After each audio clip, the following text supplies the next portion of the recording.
The final battle is kind of magnificent. I found myself thinking of the visionary films of the silent era, like Lang's Metropolis and Murnau's Faust, with their desire to depict fantastic events of unimaginable size and power, and with their own cheerful reliance on visual trickery. Had they been able to see this scene, they would have been exhilarated. We see men and even an army of the dead join battle against orcs, flying dragons, and vast, lumbering elephantine creatures that serve as moving platforms for machines of war. As a flaming battering ram challenges the gates of the city, we feel the size and weight and convincing shudder of impacts that exist only in the imagination. Enormous, bestial trolls pull back the springs for catapults to hurl boulders against the walls and towers of Minas Tirith, which fall in cascades of rubble, only to seem miraculously restored in time for a final celebration.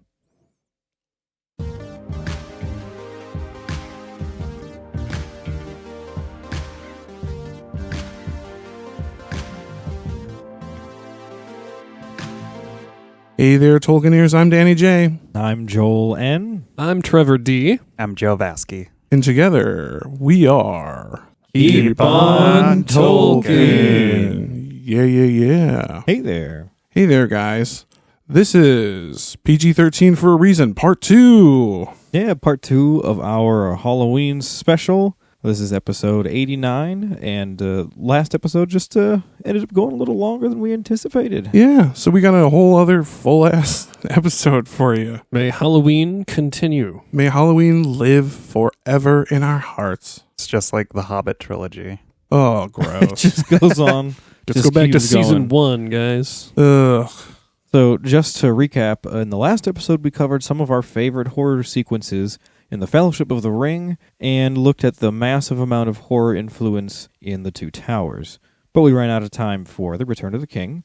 So yeah, if you missed last week, you should probably go back and check that out first, as you should always watch part 1 before part 2. Usually. Trying to think of an exception. Star Wars? Where you'd watch Empire first? I mean, it is the best movie. I just don't know if you should watch it first. I mean, but you know, like they have it in episode 1, 2, they have it out of order. Oh, and shit. I see what you mean. Yeah. Okay, yeah. Star Wars is... It's a special case. Star Wars is fucked now. George Lucas is special. But under our favorite trilogy, the end of it, rather, we're going to be going about Return of the King, of course, third movie. And we're going to do deep dives into the same things that we did with the last ones. We're going to talk about the lighting, the art direction, the cinematography, the sound design, and the editing. Yeah. And we defined these in last week's episode in depth. So, again, check that out, please. Go review. But for today's episode, The Return of the King. Yes, the moment you've all been waiting for.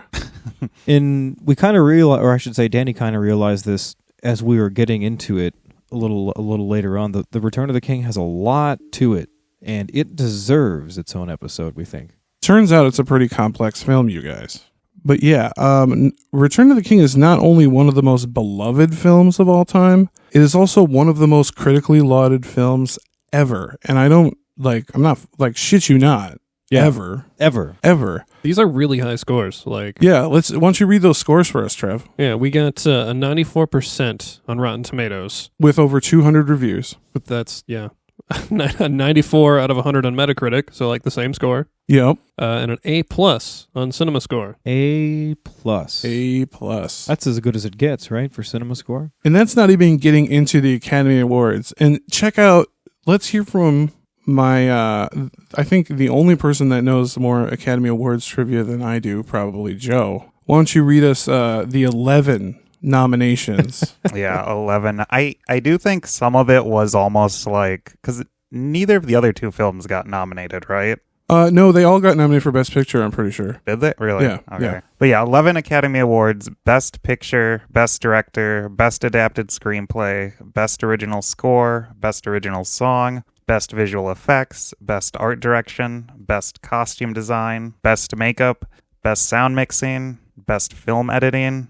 I think of the chainmail people getting there. Yeah, just finally getting their goddamn Oscar. Did they win for Best Costume Design? They won for everything, bud. Oh. Yeah. Clean sweep.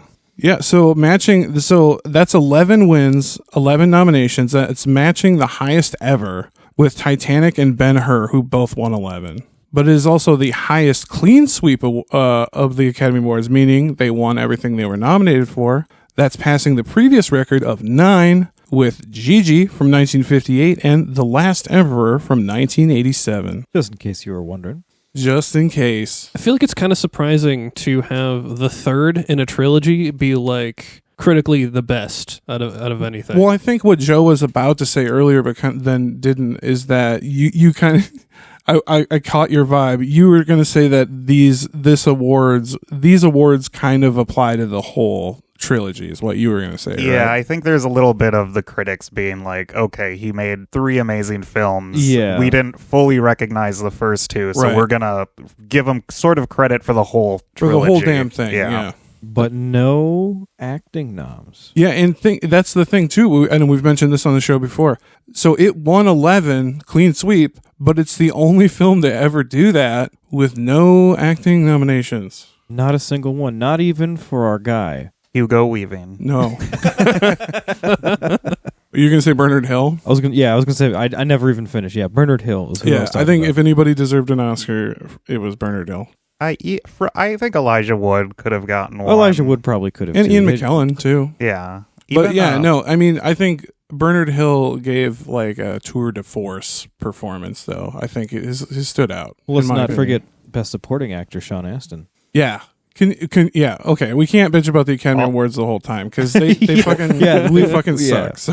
Wait, and Andy Serkis. Oh, that's the most egregious. I think that one's got to be. we can all agree on that, right? Yes. Yeah. Okay, Andy let's Serkis. close this conversation with the agreement that Andy Serkis got fucked harder than anybody involved in this film. Shafted. Shafted. Yeah. An official KOT fucking shafted for Andy Serkis. Shafted.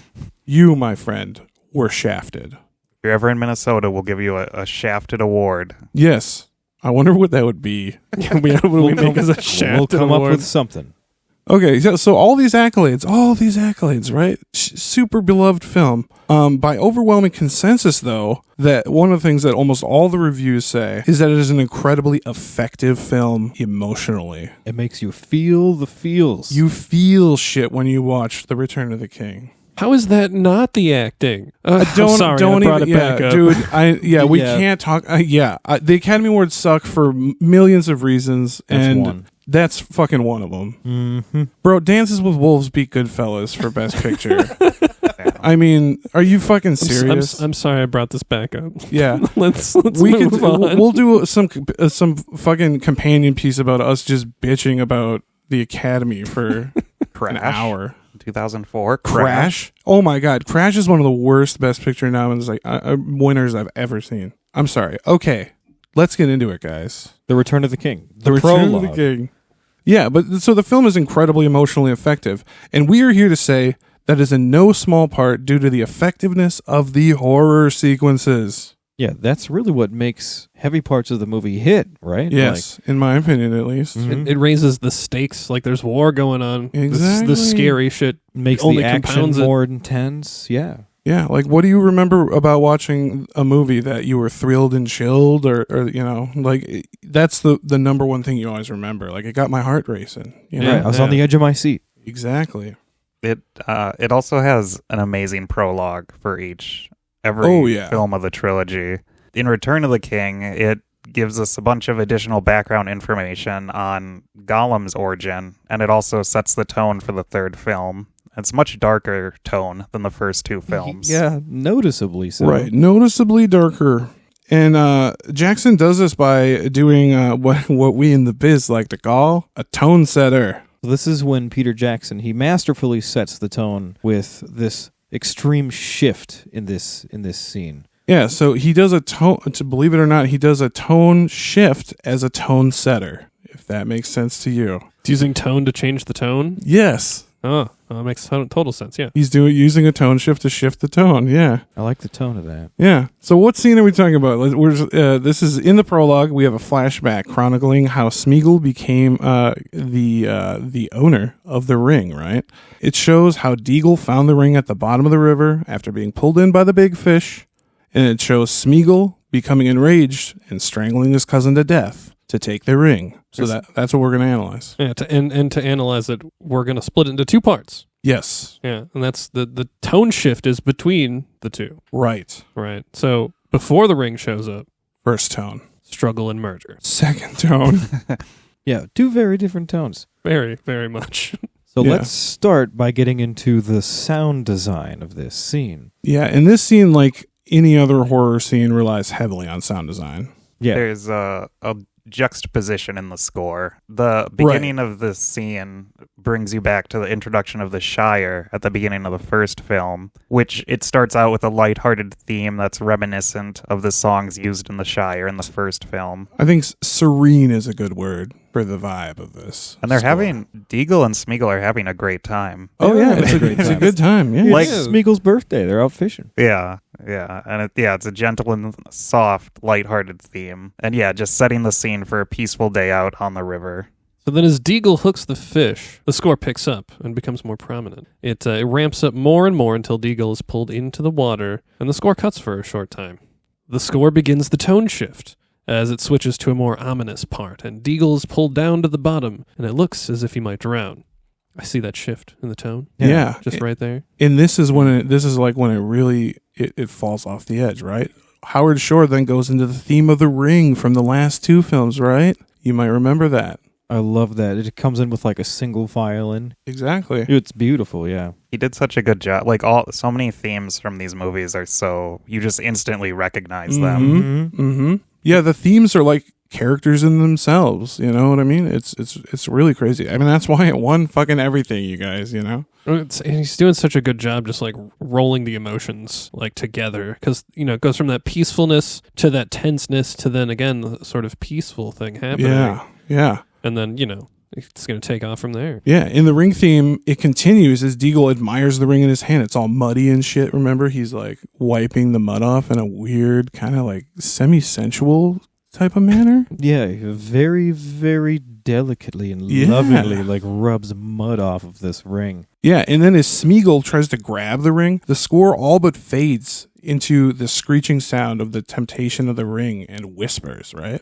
You know, that screeching sound. Yeah, that kind of fades in and out in the background and gets more pronounced as the scene goes on. Yeah, it reminds me of the screeching sounds at the beginning of the Texas Chainsaw Massacre as you're doing the prologue. That Oh, sound. yeah.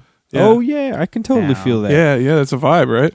So this is when Deagle and Smeagol begin to struggle with each other, and the screeches come on, and as Smeagol grabs Deagle by the throat, the sound of drums begin to accompany the screeches.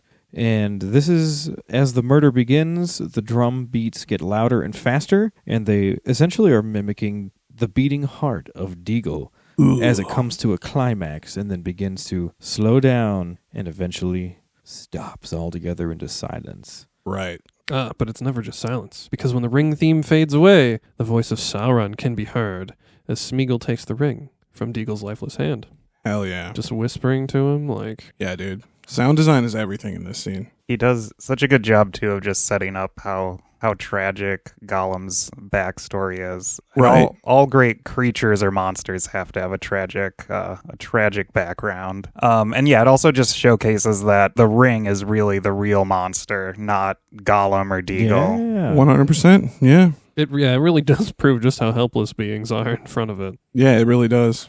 And then just on a practical note, if any listeners find themselves in Deagle's situation, don't be afraid to do the Bobby Hill method of self-defense. Yes. And just kick him. That's what I was thinking. I was like, just kick him in the balls, Deagle. Yeah. Take the ring and run. Yeah, that's one of the solutions that's 50% of the time is going to be at hand for you. Actually, let's be honest, men are more violent than women. It's more than 50% of the Most time. of the time. Sorry, guys. It's true. Shall we get into the masterful editing? Editing. Yes. The editing style, the first part of the scene, is fairly laid back and standard. Helps to put us at ease with a calming day at the river. Same with just the sound that we were talking about. And the duration of the shots in the beginning, they tend to be a bit longer, adding to the kind of laid back nature. You kind of get to take it all in, take all the nature and the lights and just the beautifulness. And even when the excitement builds, as Deagle hooks the fish, the duration of the shots are still longer. And most of the heavy lifting here is done by the score and not the editing. Yeah, the editing is almost like, I don't want to say lazy, but if it is lazy, it's on purpose. Yeah, it's kind of it's not the main focus. Like it's right, and in the background, and you'll see why here in a second. It's not the thing you notice about this scene when you watch it. That's for sure. So another thing worth noting in this scene is the shot of the ring being picked up from the mud. Peter Jackson definitely recycles the same shot from the prologue of the Fellowship, and this is a brilliant way to make viewers' minds connect the two prologues with a visual link. We were meant to think that was Smeagol's hand then, but we know now that that's not the truth. Yeah, it's Deagle. It was Deagle. It was Deagle all along. Yeah, it was Deagle who we saw in that shot in the first prologue. Not Smeagol. We just kind of assumed that Smeagol took the ring from the river. Mm-hmm. We don't know. We didn't know the truth until now. He murdered for it. He killed for it. Deagle, the shortest-lived ring bearer. Yeah. Yeah. Pour one out for the shortest lived ring bearer. Like minutes. Deagle. Minutes. Had it for moments.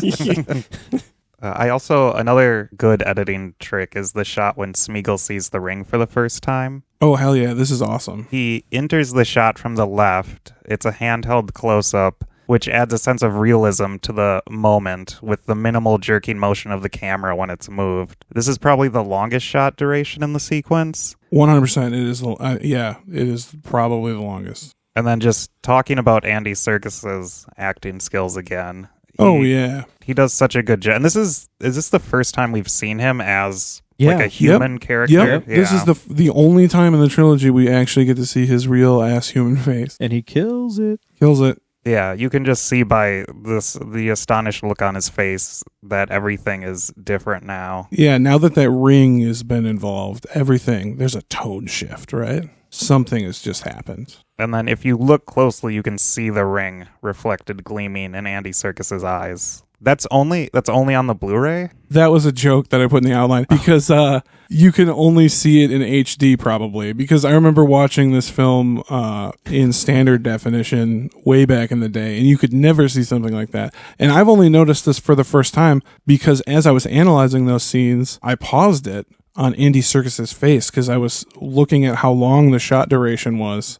And as I noticed, you can see at the bottom right corner of his eye, you can see a little golden ring. The details. Of light. The details, man. I don't know if that's CGI or practical or how they did that or if it's coincidence, but it's there. That reminds me of that moment when you and I were watching The Fellowship for the first time on Blu-ray. On Blu-ray for the first time? And right after whole other movie. Right after Aragorn leads the hobbits out of Bree, the first shot of them in the forest, they're like going up a hill. We never noticed it until we saw it in Blu-ray, but you can see Bree back there. Bree's in the background. There's smoke coming out of the chimneys and everything. Yeah. Never saw that before. I saw, because the first time, I'm used to seeing The Fellowship on VHS. That's how I first watched it. Yeah. Did you have the VHS, Joe? I think we had a DVD. Oh, rich enough, huh? Yeah. Okay, so yeah, that's a Blu-ray. You can only see that in HD, baby. This is another fun edit. When Smeagol snaps, right? There's a visual cue for when Smeagol finally goes insane, and it's in the editing. The editing of this scene is it's overall pretty restrained, right? It uses relatively long takes throughout, even though the violent action is happening, right? Yeah, this is how it lends a sense of brutality to the scene. It's almost like it's literally forcing the viewer to watch this horrific act. Yeah. Just drawing it out with this long shot and making you watch it. Yeah, just kind of holding your, like, Clockwork Orange style, right? Your eyes are fucking You're holding Look your away. eyelids open. Yeah. And so this trick is used often in a subgenre of horror that is called extreme horror. And these are films that are not for everyone. I'll say that. I do not recommend you watch any of these movies at this juncture. But most of the time, violence is cut around in films, and it's not actually directly shown. It's mostly in your imagination, right? It's off screen. But long takes force the viewer to endure the full brutality of the act. Yeah, it's like you're being held hostage. Yes, you cannot look away. And what are some famous, Joe, film history nerd, let's hear some famous examples of the long take forcing you to watch brutality. I feel the first one I thought of, and I feel like what everyone thinks of, is the hallway brawl in Everybody. Park Chan-wook's Old Boy. Yes, from 2003. Really violent. That's a and really disturbing violent film. movie. Yeah. Yeah. but that scene is very long and very brutal. Just one guy with a hammer versus 50 other guys. 50 other guys with random weapons. And this one I came up with because I'm a sick fuck. The camcorder footage scene in Henry, Portrait of a Serial Killer, right? The John McNaughton film from 1986. Right. It was actually made in 1984, but they couldn't find anybody to distribute the movie for 2 years. Like, what the fuck is this? It's a very disturbing film. You've seen Henry, right? Oh, yeah, you made me watch it. Oh, yeah. Yeah, that was early on. Absolutely. Yeah, Henry's great. Isn't he a serial killer? Wow. Yeah, it's based on Henry Lee Lucas, lightly based on Henry Lee So Lucas. you think serial killers are great now, huh? They're interesting people. Wow. Pretty fucked up. It's pretty fucked up. They do some weird things. Yeah. like kill in a serial fashion. Yeah, exactly. The Joe came up with this one, but probably won't admit it. The really awful scene that everyone knows who's seen this film what we're talking about. Irreversible, 2002. Another long take of brutal violence that you're made to watch. It's on my... I'll have to check it out. You've seen it. He's been telling me to watch it for a while. It's very disturbing, apparently.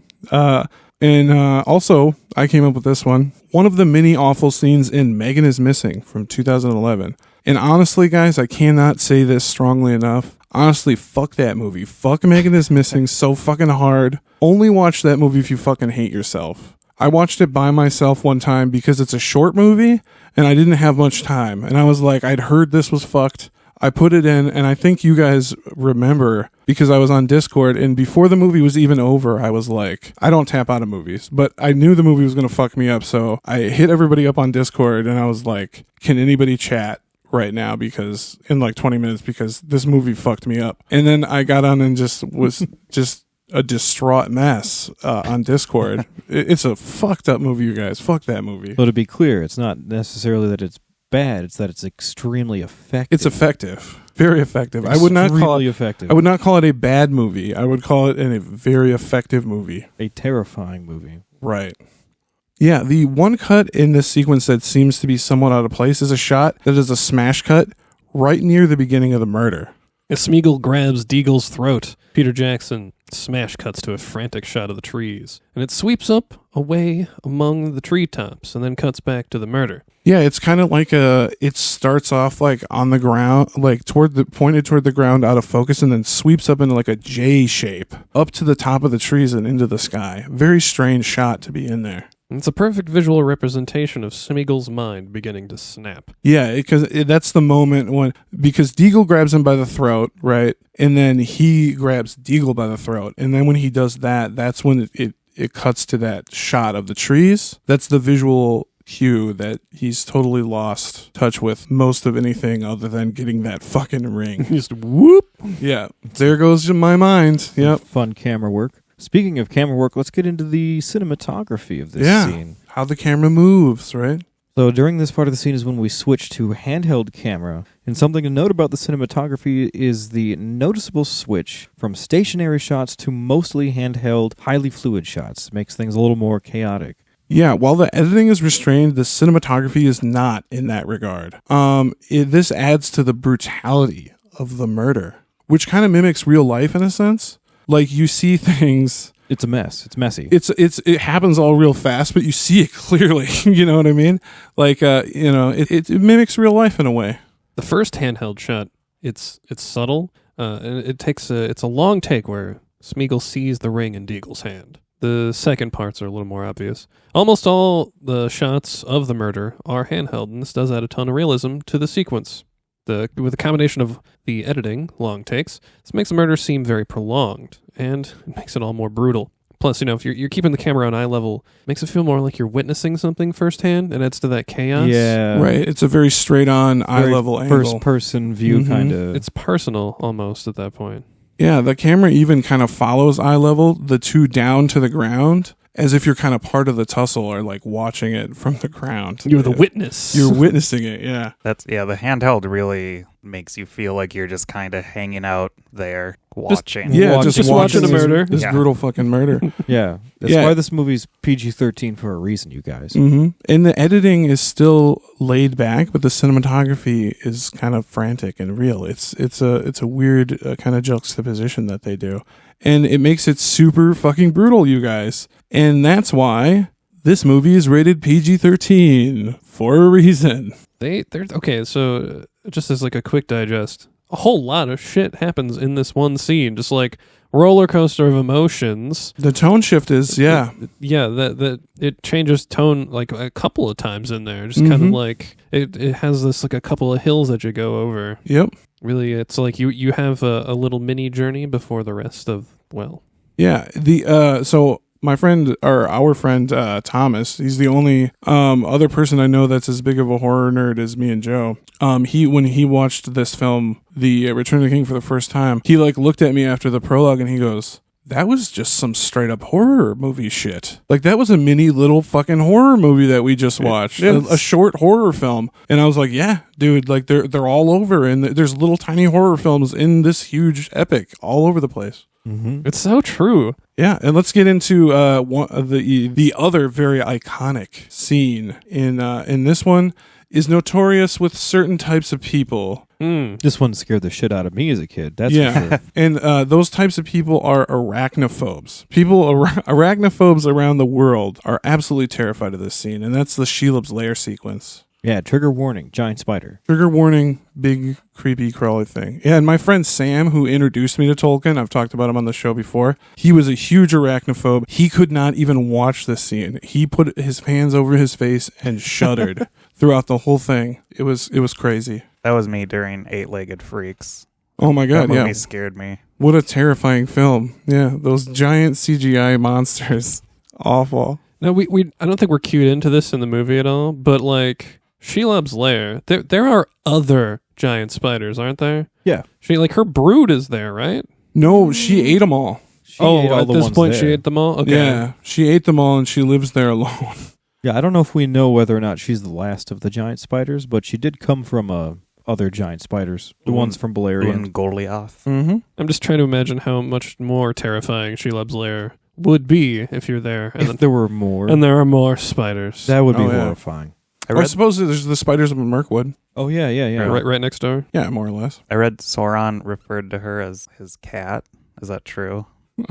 Not that I know of. Oh, okay. It could be. Little kitty Shelob. I think Did you actually hear that? You just gaslighting? No, I read it. I was reading about Shelob's backstory, and at it was one in point there's someone references Is it an her staying on the doorstep or something for him, and I can't quite remember. Oh, it's one of the orcs, huh? It might be. I'm not sure. When Sam's listening to them when he's got the ring on, I think that's when they call Gollum Shelob's sneak. Yeah, So it might be in that part. Yeah, I think I know what you're talking about. That's pretty good info to bring. I didn't. Holy I shit. thought it was kind of cute too. That it is. Sauron, How cute. It's a kitty. It's just a little kitty. What if he stops by to pet her with his eye? Give her some orcs to play with. a giant disembodied eye. Yeah. Crazy enough, for all the cat lovers out there, in the Book of Lost Tales, the early version of the Silmarillion, the Sauron character is a cat named Telvildo. He's a sorcerer cat. Sorcerer fucking cat. Like, what kind of sorcerer are you talking? He does all the same shit that Sauron does in Baron and Luthien, Yeah, except he's a it's a cat. Except it's, okay. It's just a big sentient It's cat form. Yeah, Okay. it's Sauron in cat form, dude. Oh, yeah. It doesn't even say mountain lion or anything. It just says cat. It's just a giant. It's just a big cat. Felis catus, domestic house cat. I'm like picturing a cat with the Sauron head helmet Yeah, thing. dude. Yeah, that'd be so fucking funny. Well, we're not talking about cats right now. We're talking about Shelob. Yeah, we're talking about a big We're spider. talking about spiders. So we're going to be looking at this, and we're pasting this scene together from two different parts of the movie because it is bisected by Frodo and Gollum's confrontation and also Frodo's Galadriel cutaway. Oh, yeah. Yep. When he hallucinates. Yep. Right. So we're doing two parts here that aren't actually consecutive in the film, but they are one scene. What is the scene? Yeah. Frodo makes his way without Sam into the tunnels and the path of Cirith Ungol. Gollum leads him into a filthy tunnel where he abandons him, because that's what Gollum would do. Yep. Frodo begins to panic as he realizes he has been abandoned. So he makes his way around the tunnels and slowly discovers that it's inhabited by the giant spider demon known as Shelob. Nice. And what do you do when you see a giant spider?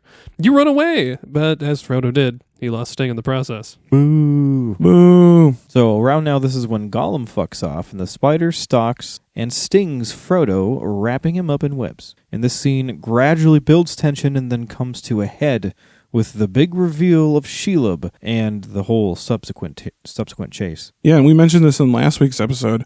Peter Jackson knows a lot about creature feature, and he's got chops, creature feature chops. And he definitely does good. Yeah, he uses that in this as well. The big reveal is super cool, you know? It's scary. It's scary. Shelob's so gross. He does such a good job at giving his creatures always have like texture. Like you can almost imagine how nasty they feel. Mm-hmm. That art direction, man. Yeah, we'll get to it. Let's look at how Peter Jackson builds senses of horror and dread and disgust in this scene. Let's start with the cinematography, right? So the cinematography can be described as dreadful and frantic. Pretty well, yeah. Yeah. The best thing Peter Jackson does to build dread is yet another good dolly zoom shot when he sees the spider or when the spider's coming at Frodo and there's just that cool zoom. No, the dolly zoom is actually in before he even enters the cave. Oh. It's when he looks down, he's like, I gotta go in there. Oh, that's and right. It's very slight, but it's there.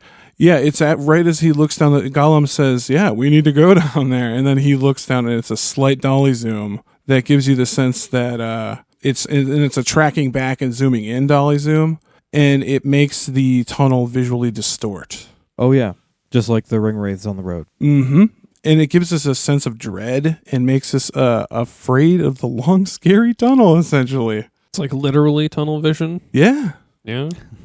It is a little more subtle than the one in the Fellowship of the Ring. Yeah, definitely a lot more subtle. But yeah, it really gives you the sense that the tunnel's stretching out before you and just, yeah, almost like you're entering somewhere where like time and space doesn't exist. Yeah, and it's almost like welcoming in a certain way. I got that vibe. Wants like, you to end. Come on, buddy. You know you want to. Come into my web. Almost makes it feel kind of alive and just malicious. I don't know. Yeah, it does give it a malicious... uncomfortable. Yeah. So as Frodo gets deeper and deeper into this cave, we see some more fluid long shots of Frodo wandering the tunnels, and this fluidity implies that there is some unknown presence stalking Frodo.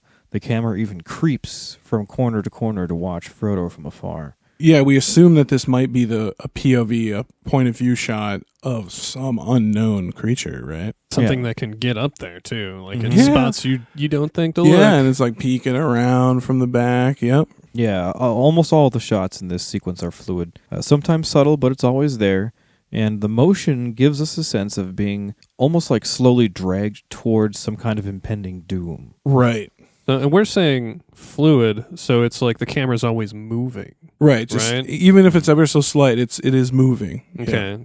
I can see how that would maybe give you a sense of panic because things are always going. Yeah, you're kind of being You're never dragged. really settling in one Mhm. place. It just... Yep, exactly. Yeah. Some of it is subtle. There are some like slight zooming close-ups of the filth that's in the cave as Right. Frodo tries to get his bearings. Showing off that art direction. Yeah, it's really, it looks great. There's corpses of animals and people shown wrapped up in webs. I really liked when the camera moves in a little bit on this skeleton that's hanging upside down with their jaw open and disjointed, and it just looks like they died and like screaming in agony in the worst possible way. Oh, totally. Yep. And yeah, the slight zoom or push in feels like PJ is shoving us towards something disgusting. I mean, which he is. He literally is. Kind of literally is, yeah. And yeah, normally you want to always see what's happening on screen, but with moments like that, horror moments, it almost inverts that because you're just as frightened or disturbed as the character, and you almost don't want to see. You don't want to be shown. Right. Unless you're a sicko like some of us. Like some of us in this room. And yeah, that does a ton to make you aware that the cave is not only dark and scary, but gross as well. I was reading that tarantulas will poop in like a corner. Oh, So okay. I can't imagine what thousands of years of Tarantula Shelob poop. Oh my god, it must Built be up awful. somewhere. Yeah, no, it's good. I'm glad he didn't. That would have been a scene, though, if Frodo ran into that room. Starts slipping on spider shit. Dude, what if like the whole side of the mountain was just painted with spider shit? Like it had trickled down through the crevices. I and imagine that the anti-light or whatever would also radiate from her poop quite immensely. Yeah. So it'll almost be like an anti-light, An anti-light fall poop of liquid. poop liquid down the side of a mountain. Just Yeah. be a dark side of a mountain that smells like shit. Yeah, I'd Yeah, like. this is, I don't know why we didn't get writing jobs on Lord of the Rings. Yeah, we were what the we were fuck? too young. We were That's too it. young at We the were too time, young. yeah. Yeah. I like to Mhm. think she just goes to the top of the mountain, right? There's like a little cave exit there, and there's like you're saying, Joel, a hole. She just poops there, and it just all Down it the just side all of a rolls mountain. down the side of the mountain. It's just Well, the dump side.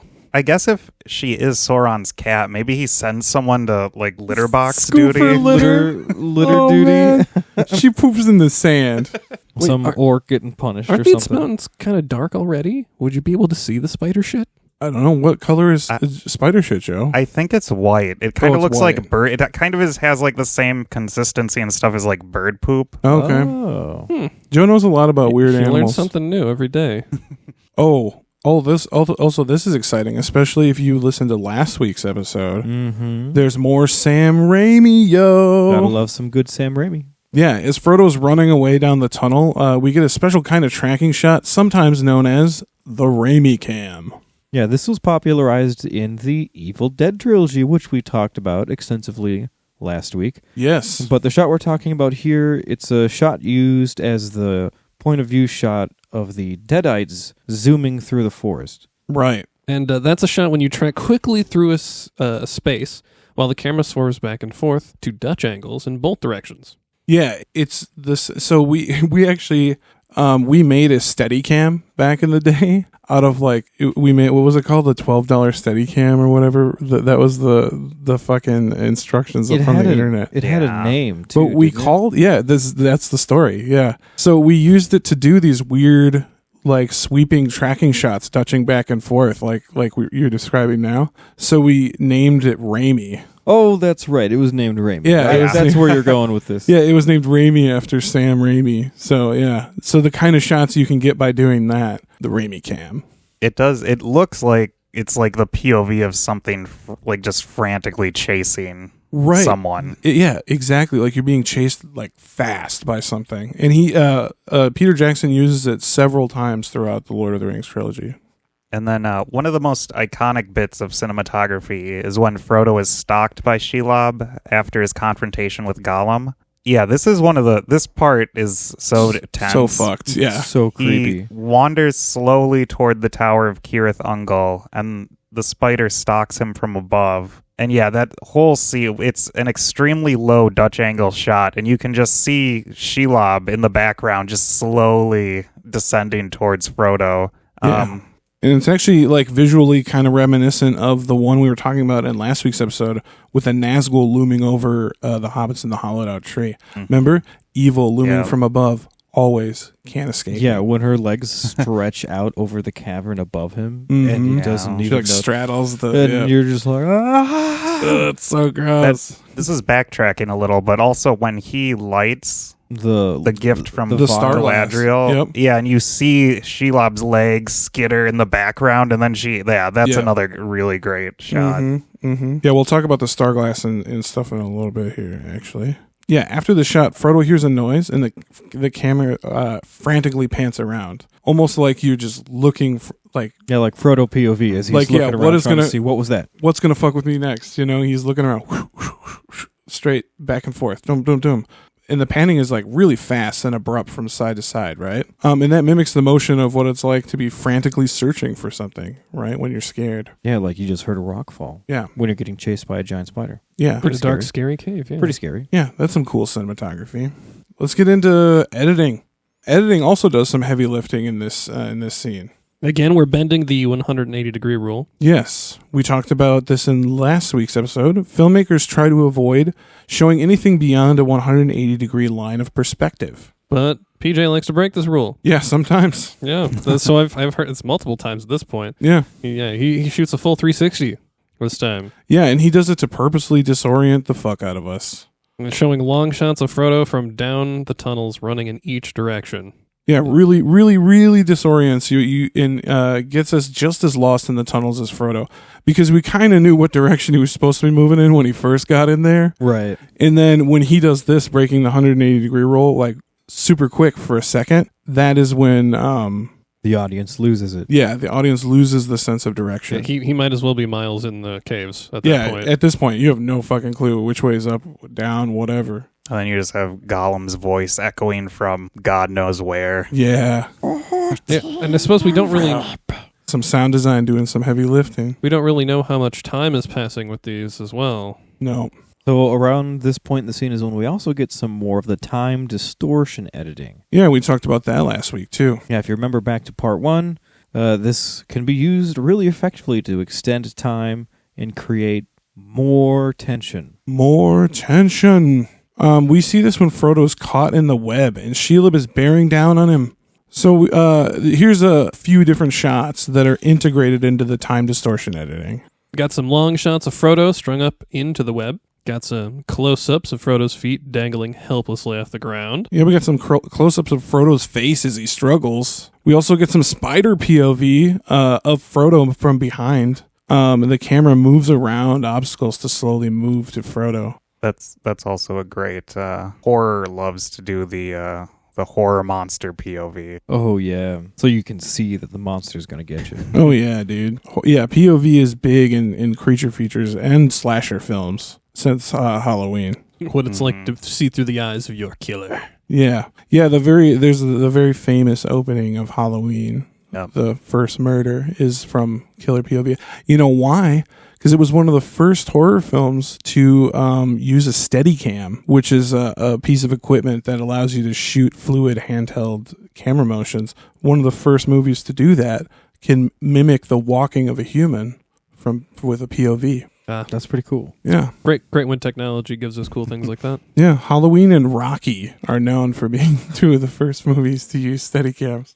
So some more time distortion editing in this scene. We get some close-ups of Gollum as he taunts Frodo from the end of the tunnel. And this is when Gollum even becomes scared and runs off as Shelob comes up behind Frodo. We've got long shots of Frodo struggling with the spider getting closer and closer.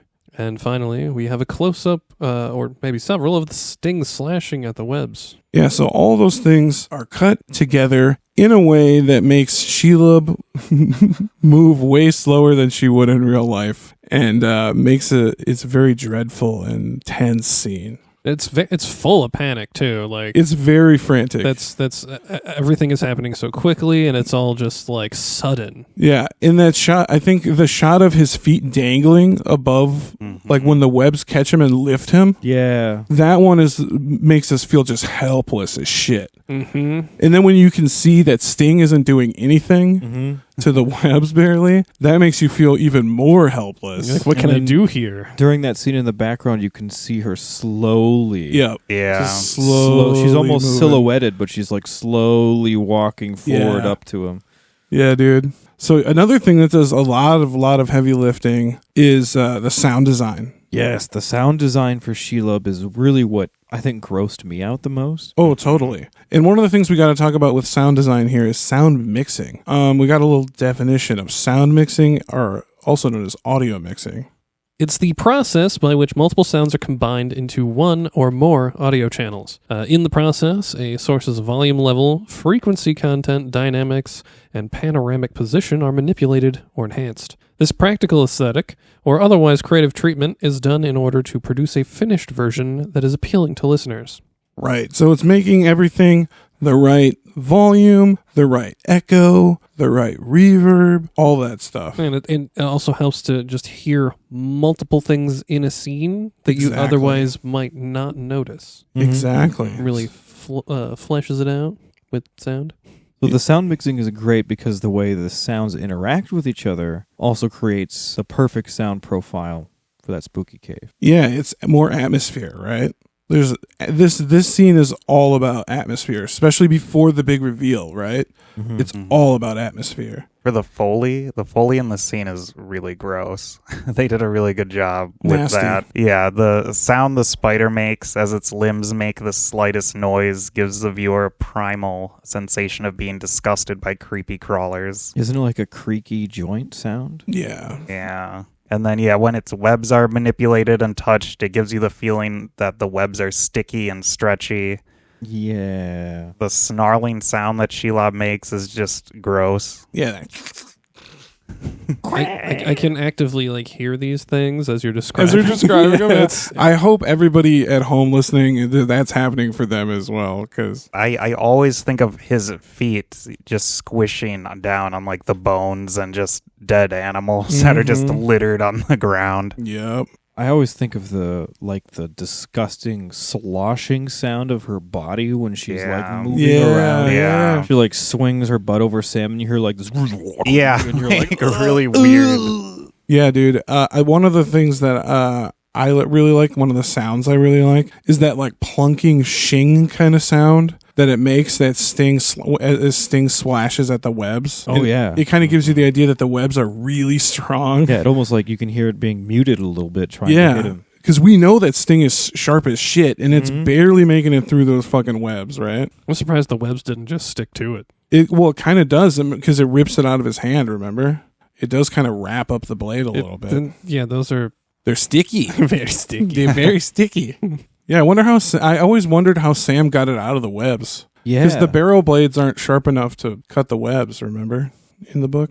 Maybe it was saliva. Maybe they found out. It was just like, they put a little spit on it. It slides right out. Spit shine. Oh, we also can't forget the sound that Shelob's stinger makes as she stabs Frodo right in the gut. Yeah, later on in the scene. It's not only disgusting, but abrupt. Leading to one of the best jump scares in the movie, honestly. Yeah, it's really good. Yeah, I actually remember seeing this for the first time. A few people gasped out loud, and one person even screamed when the silence was broken by the sound of the stinger. Yeah, I remember everyone was like, ooh, it just gets him, because it's the sound of being got good, you know what I mean? Yeah, it's just, and then that's also some good face acting too by Elijah Wood. He's like, Yeah. and Yeah. he's probably got like a tablet in his mouth to make. He's foam or got some something, but Alka-Seltzer in there. Alka-Seltzer in there, and he falls down. That's how we did it for our music video. This is also one of those great moments where like everything up until now has been completely silent. And then right after he falls to the ground, the score picks back up. And and it keeps going. Yeah, so let's talk about that score a little bit. The score actually builds tension in the scene by starting minimal and then going fucking hard in the end as the terror builds. As we just said, Frodo enters the cave and there is no score. The only sounds that can be heard are the sounds of the cave and the wind. Yeah, slight motion of air. Real calm. Mm-hmm. And then the score picks up with the addition of violins when we hear the first snarl from Shelob off down a tunnel. Yeah, that's the first time the hair on the back of your neck stands up, right? Yeah, it's when those violins pick up. That ramping up of the soon-to-be terror. And the score also gets louder as Frodo runs from the sound down the tunnel. Yeah, he doesn't know what it is yet. It's just some sound down there, right? Yeah. Dark cave, you go away from the sound. Yeah, dark. Exactly. Yeah, you're in a dark cave. Sound, go away from it. The score is loudest and fastest when Frodo falls onto the pile of webbed corpses. And this lends to the sense of panic and disgust as Frodo begins to understand his situation better. He's fucked. Yeah. I'm totally fucked. And in one of the most terrifying possible ways. Yeah.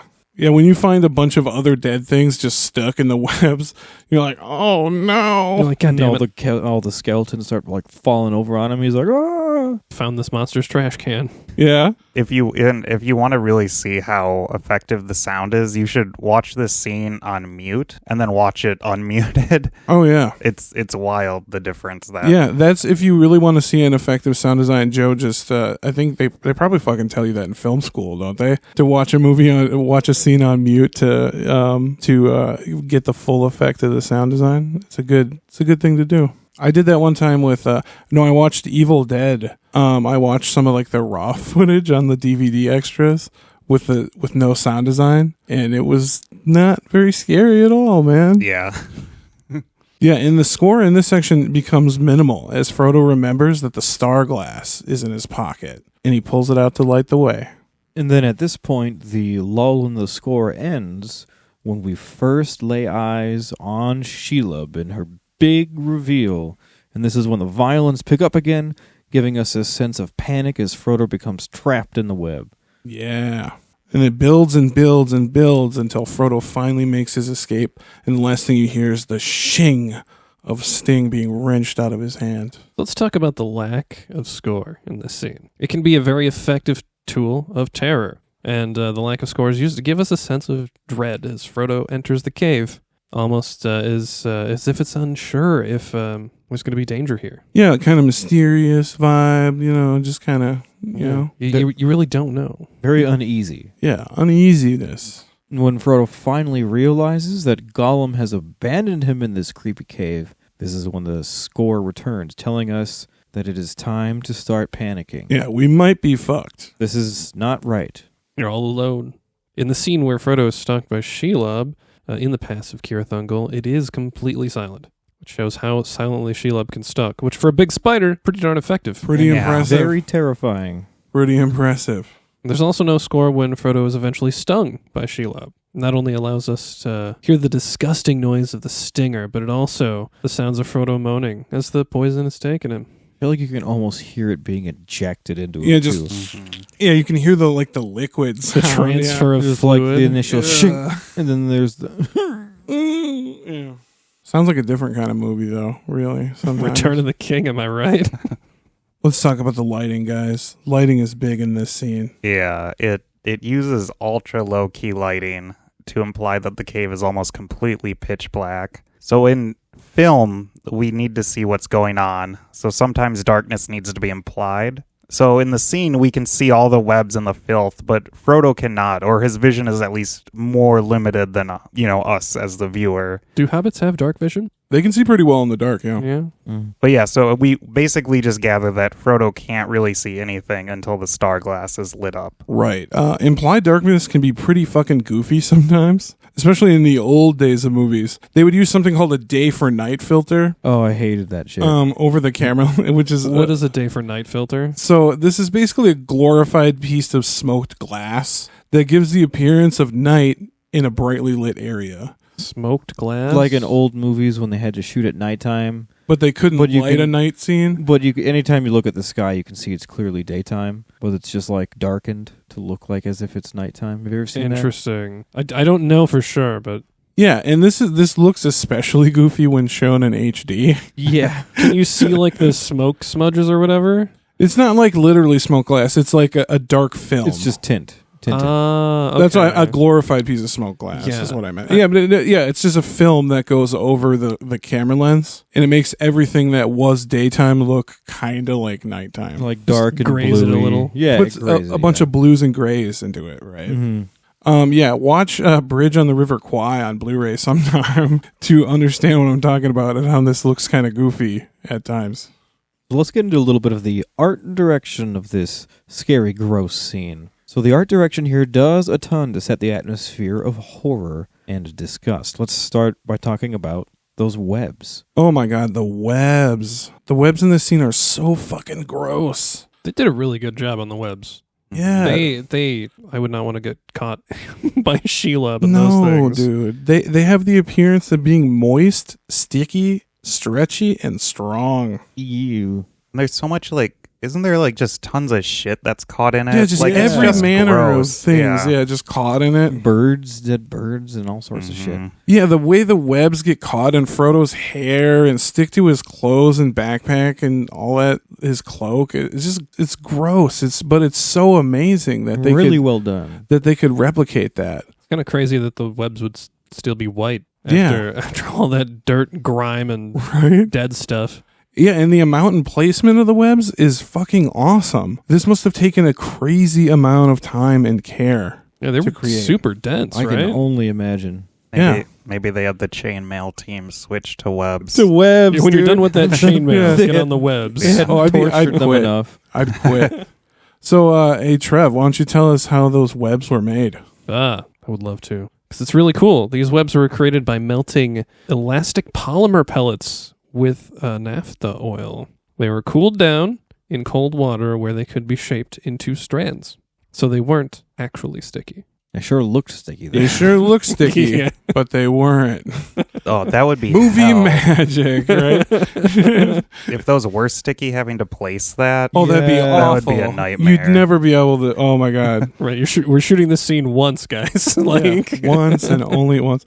we've also got fake corpses everywhere. Oh, a lot of them. Yeah, they do a lot to build that sense of dread for what's about to happen. But I mean, it's also really gross. No It's one also wants just to nasty. Yeah. No one wants to be next to the corpse that's been there for. I mean, who knows how long? Yeah, we also get to see a fucking orc skeleton, which I assume it's an orc skeleton. Kind of looks like a fucking like ape or something. Yeah, I think it's supposed to be an orc. Yeah, I think it's supposed to be an orc. That's pretty cool. I like that. I dig that shit. We've also got just the design of the cave itself. The textures of the rock look incredible. Yeah. And that's in no small part due to the lighting. And the stone actually looks gritty and wet. Yeah. Just like you would expect in any cave, right? And considering all the lighting and stuff that they did in there, it's even more impressive that they paid that much attention to the detail. Mm-hmm. And yeah, the labyrinth of tunnels that appear to just sprawl out in every given direction. It's the crazy amount of care. And this, in combination with the editing, like we talked about earlier, make this place look utterly hopeless to navigate. I think Gollum is one of the few people that actually knows the way through these caves. Yeah, and some orcs. And some orcs, yeah. Wouldn't want to run into either of them. Oh my god! Ask for directions. What is the name of the Polish movie that takes place all in tunnels? Canal with a K. The Yeah. Andrzej Wajda movie. Reminded me of that a little Oh more. my You're just God. lost in this hellish cave with no hope of finding your way out. That sounds awful. Yeah, Joe, it is a lot like Canal. You just made me like if you've seen that movie, you know why. I just got really sad. It's a very sad movie made by Polish people about World War II. It's the Warsaw Ghetto Uprising, and they have to like go from one end of the city to the other through the sewers, and it doesn't end well for anybody. I mean, it's not that similar to Lord of the Rings, I guess. But that kind this of specific vibe, instance, yeah. that kind of vibe, yeah, because like some of them get lost down there, and it's a whole thing, yeah. But yeah, that's all we have today for our deep dives of the horror sequences of Peter Jackson's Lord of the Rings trilogy. Honestly, we could ultimately do these analyses for several more episodes, I'm sure. Yeah, I think that's what we learned throughout this. Yeah. That we could sit and talk about the horror aspects of these movies forever. Forever. I mean, even if it wasn't just the horror, there's so much more we could even go into. Yeah, and we already had to split it into 2 episodes instead of 1. Yeah, as we've just mentioned before on the podcast, they're amazing films. Super Yeah. well made. Super well made. If you haven't seen them, check them out. Yeah, some of the scenes we could go into, like some honorable mentions. Confrontation of the Nazgul at Weathertop, right? I love that one. That's a good one. We could yeah. take a deep dive into there. Mhm. We could take a deep dive into the Dead Marshes. Also spooky. We didn't get Yeah. we didn't get time to talk about that. Plenty more with the Witch King. Anything we can get with into. the Witch King, Mhm. yeah. Yeah, and also anything with those dead men of Dunharrow. Yeah, that was fun. Yeah. So many Halloween specials to come, guys. Maybe you never know. We could cover do 'em. do some more of this. This was fun. I really enjoyed this. Yeah, I haven't done this since film class in college, and I had a lot of fucking fun doing it. But in general, there were a few things, just kind of horror aspects that we wanted to touch on that are just kind of overall Lord of the Rings. Yes, one of the more, I guess, general scares is jump scares. Sure. There's a lot of jump scares in Lord of the Rings for them not being horror films. Oh yeah, and it has some legit scary ones, right? The flashes of the eye of Sauron, right? That shit happens a lot. Oh yeah, that still gets me. And the first time is when Gandalf goes to pick up the ring. Yeah. All right, terrible jump scare. Yeah, the sound of Sauron's voice and the quick cut to his full frame eye, it's a great jump scare. But the best one, the one that we have to talk about a little bit in depth, Oh yeah. Mhm. is a meme on the internet even. It's when Bilbo goes Gollum, right? Yeah. And it's the best jump scare, and it's not even in a fucking horror sequence. No, that's why it takes you It's so not- off guard. You know? Yeah, it's from a movie that has horror sequences, but it's not one of them. And it's funny because I was looking up stuff for this episode, and I saw that it's on a bunch of lists consistently ranked as one of the best jump scares in all of cinema. Really? Yeah, it's one of the only ones that's not in a horror film. But yeah, this is when Bilbo's like eyes bulge out and dark pits appear around his eyes and facial features. That's such an intense transformation. Oh, it's the scariest. Just yeah. out of nowhere. Out of fucking nowhere. And this was achieved through a process called digital makeup. Okay. It's a digital compositing trick where CGI is used to overlay features onto something that was shot in film or video. Like a Snapchat filter? Yeah, it works in a similar way to the Snapchat filters do. Yeah, exactly. That's interesting. Yeah, good way to explain it. The first ever Snapchat filter. Yeah. Wow. Also some horror shit that's in here. It's a pretty gory movie for being a PG-13 fantasy adventure film, right? Yeah, the gore out is pretty good. Didn't they have to change the orc blood to black or something like that? Yeah, we'll talk about that in I'm jumping here. Second here. Getting ahead of myself. Yeah, but the Lord of the Rings, I think, in my opinion, the Lord of the Rings does not get enough credit for how gory it is. So let's look at some of those parts that should be honorably mentioned when it comes to gore. First and foremost, let's start with those orc birthing pits under Orthanc. Under Orthanc, yeah. Over in Isengard. And this is probably the most creative workaround to showing what Saruman would have actually been doing in creating the Uruk-hai. Yeah, I don't think we really... That would have been very, very rated R. Yes, that might have been past R. Yeah, so how do they do it in this movie? A gross mud pit is covered with a membrane that encases young orcs. Oh, they're all just birthing sacks in the mud. Mm-hmm. Yeah. Yeah. And then the membrane is like cut with a knife by other orcs because apparently they can't like chew their way out or whatever like other They've animals. got sharp ass teeth in the That's what I'm movies. saying. I don't know why they can't get out on their own. Like, in what kind of animal? How would that work? Like, what kind of animal makes an egg that you can't get out of? Yeah, what Like, if something happens and like the person's not there to let them out? Do they? That's what I'm saying. Are they going to just suffocate die? in Yeah, their just sack? just fucking die. Yeah, What if I they don't stay know. in the oven too long? Do Yeah. they turn like too feral or Oh, that'd be cool. What's an overcooked orc look an like? overcooked orc? Yeah. I imagine they just melt back into the puddle Yeah. and a new one is made. So yeah, the membrane's got to be cut with a knife or other tool by other smaller orcs. And then Lurtz in the movie, he actually kills the first orc he sees, which is like, I wonder if that's just Lurtz or like all the orcs that do It's that. like, it's like the always- rite of passage when Yeah. they're birthed. You must kill whoever cut Yeah. you out. Could you imagine the nightmare that is dealt with by Orthanc Human Resources Division? Oh my god. Orc Resources Division, I guess. Yeah. Orc Sources. Is that just Wormtongue who does that? Yeah, it's just Wormtongue. You gotta go talk to fucking Wormtongue. Jesus Christ! Yeah, it just looks so fucking slimy and fucking gross. It just makes me think of like body horror. Like I know it's so body horror. The membrane isn't really like part of their body necessarily, but it's just the whole like it's them. a product of your body. It's gross. Yeah, them just bursting out of it, and then just seeing them like sliding around under the membrane first is very.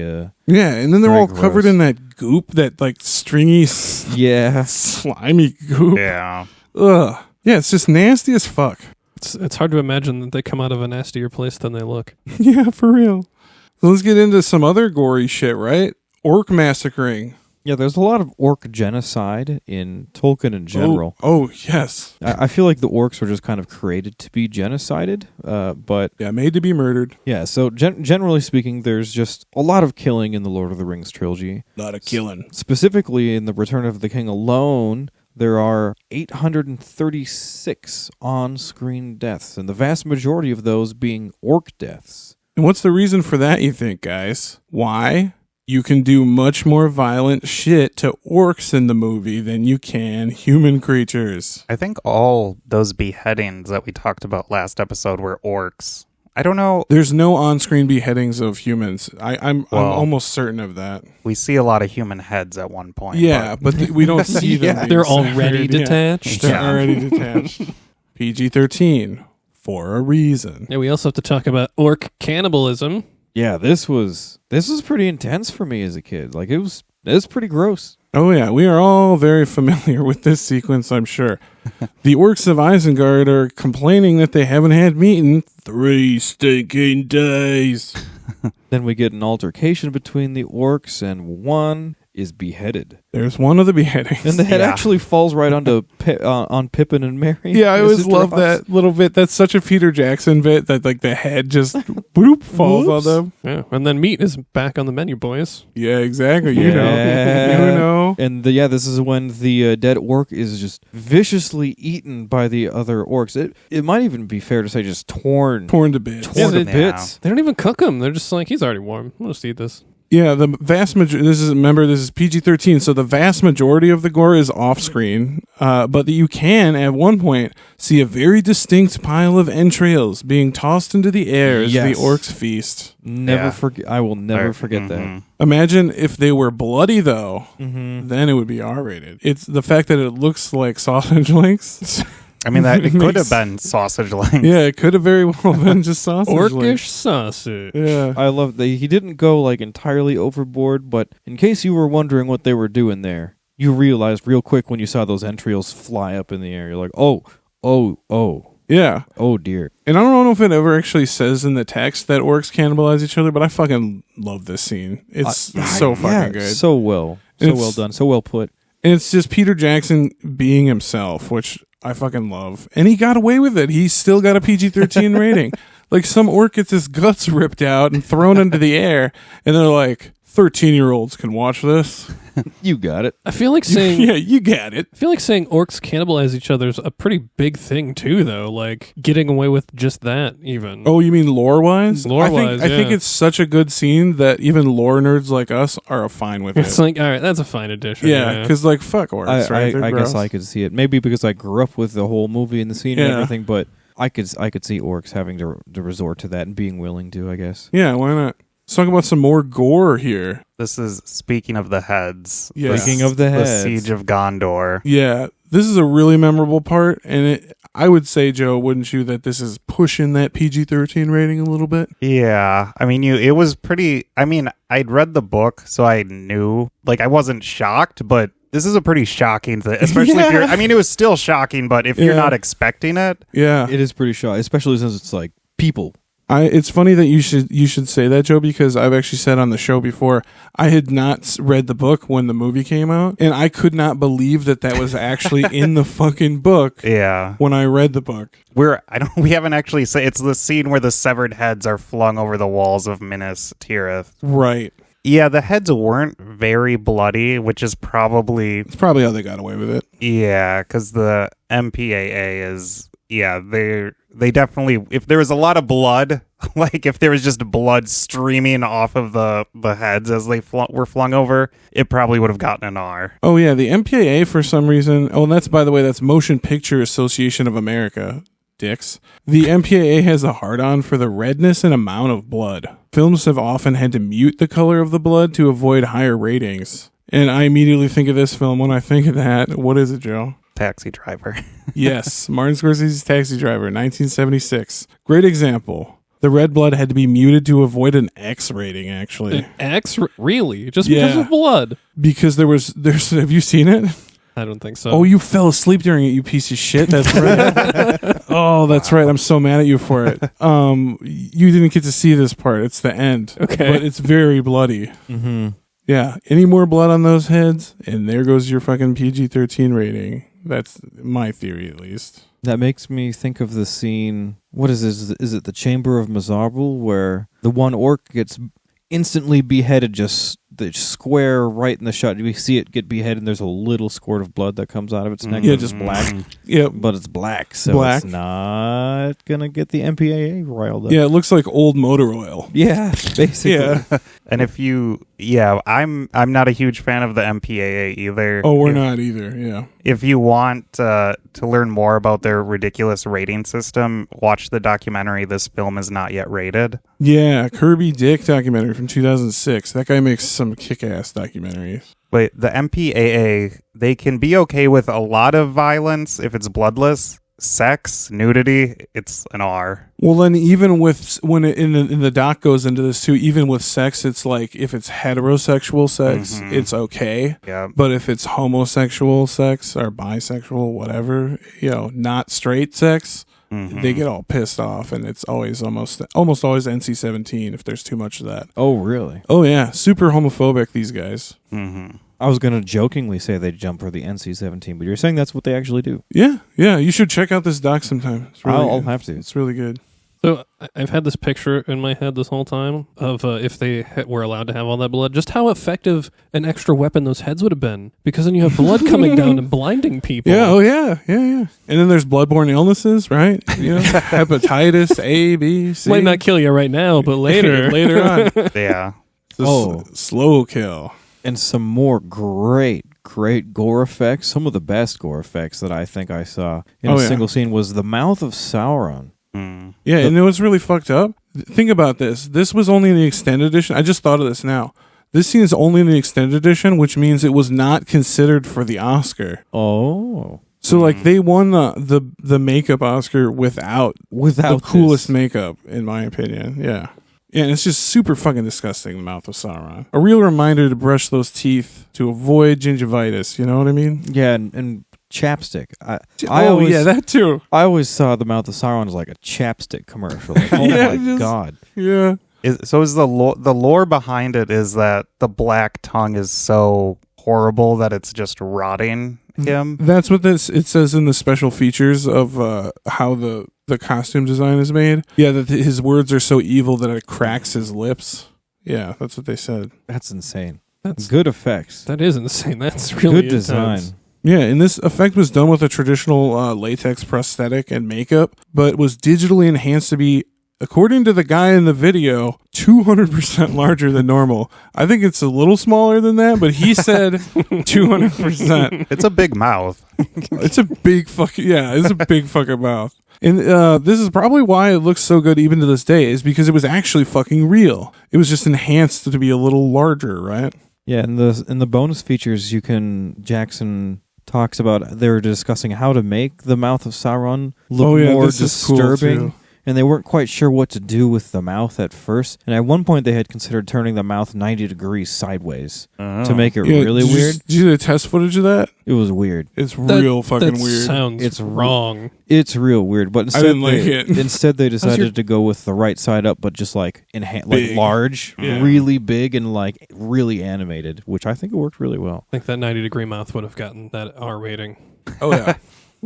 Another gross scene, truly gross. The transition of Gollum. Oh yeah, kind of the second part of the scene we looked at. Earlier. I really wanted to dive into it, but I was like, I can talk about this scene for 12 more pages, you know? So I had to just choose that one part. But this part is truly gross and cool and horrific as well. Really tragic too. Mm-hmm. It is kind of tragic. You're right. You just see the process of Smeagol becoming Gollum as we know him today, or in the other movies. I don't know him today. We don't know him personally. Today, but yeah.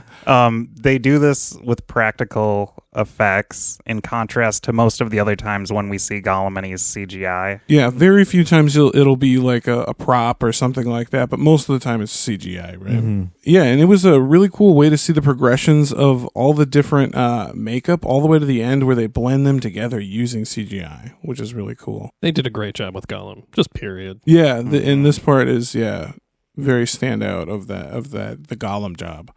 And then there's also a really gross scene in here that I can't, because I love eating fish, but this shit just too much. One of the grossest shots ever, in my opinion, this extreme close-up of Gollum biting into the fish.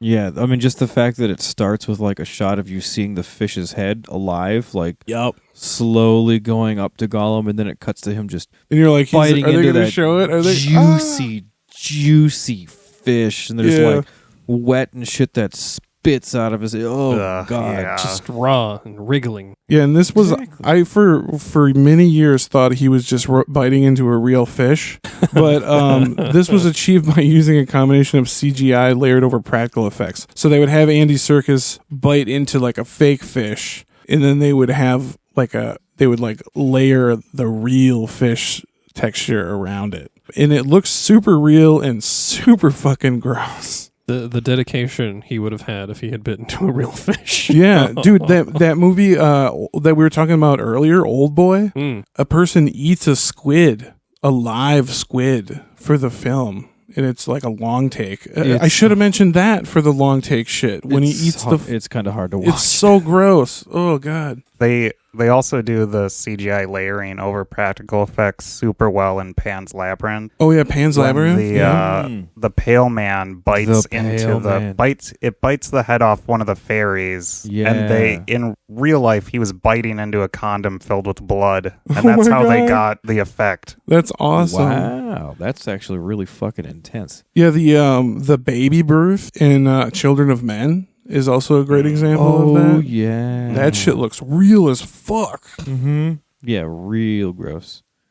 All right, guys, that's pretty much all we have on horror and the Lord of the Rings for you for our 2-part special. Thanks for joining us. But some final thoughts before we go.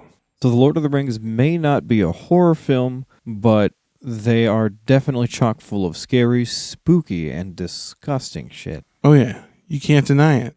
Those moments play no small part in how emotionally effective these films are. Right. And I think Peter Jackson's horror chops make him the perfect person to direct a Hollywood adaptation of The Lord of the Rings. I honestly don't know who else could have done like a better job than him. The only person I can think of, Joe, and you're going to laugh, is dead. But Swedish legend Ingmar Bergman. Okay, that would never happen though. I would think. love to see a super metaphysical, like contemplative Bergman version of fucking Lord of the Rings. That would be sick. It would be fucking sick. But yeah, hopefully you also learn to look at these films in a different light than you're used to. And hopefully maybe you learn some things about the art of filmmaking along the way that you didn't know. But we really enjoyed these deep dive analyses, and maybe we can do some more of these in future content. Yeah. But what do we got up next week for episode 90? Holy shit. Yeah, next week, episode 90, we are starting a new trilogy. It is going to be titled our Evil Creatures Trilogy. And next week, our first episode, we will be covering dragons. Dragons. A lot of fun dragons in Tolkien. I'm really, really excited to learn more about Tolkien dragons. Yeah, hold on to your underpants, man, because they are cool. Doing a deep dive on dragons, guys. Stay tuned. But thanks for listening to KOT Podcast. Subscribe wherever you get your podcasts to stay up to date on new episodes. And please rate us or give us a nice review if you'd please. And a big thank you to our patrons. Don't forget to subscribe on Patreon just to support us. And subscribing there also unlocks some exclusive content for you. So that's patreon.com/KOT podcast. We also accept private one-time donations if that's more your speed. So contact us on your favorite social media and we'll make it happen. Speaking of social media, make sure you go check out our social media platforms. We are available on Discord. We'll have a link in the description. Probably the easiest and best way to chat with us directly and post some memes and things. You can find us on TikTok at keep_on_Tolkien_podcast. We're on X, formerly Twitter, at KOT Podcast, still, for now. Find us on Facebook at official Keep On Tolkien and Instagram at Keep On Tolkien Podcast. Lastly, don't forget to check out our merch store. We got some stuff on T-Mail, some really cool things, and you can find that at keep-on-tolkien-podcast.tmail.com. Oh yeah, one more thing before we go. We'd like to thank our guest for the last 2 episodes, Joe Vaske. Yeah, thanks for coming on, man. Thank you for lending us your knowledge and perspective. It was wonderful. Please come back. Always a pleasure, sir. Yeah, thank you for having me. It was a lot of fun. I've learned a lot about film from you, Danny and Joe. You guys have a wide variety of expertise there. Apparently. I guess. I have I have an extensive knowledge of things that most people don't care about. But that's the beauty of podcasting is some nerds out there love it. So it's true. Fucking cool. Let's go. You know what I mean? Let's go. I am and will continue to be Danny J. And I am Joel N. I am Trevor D. I'm Joe Vaske. And we are Keep on Tolkien. Array and Tulava. Array and Tulava.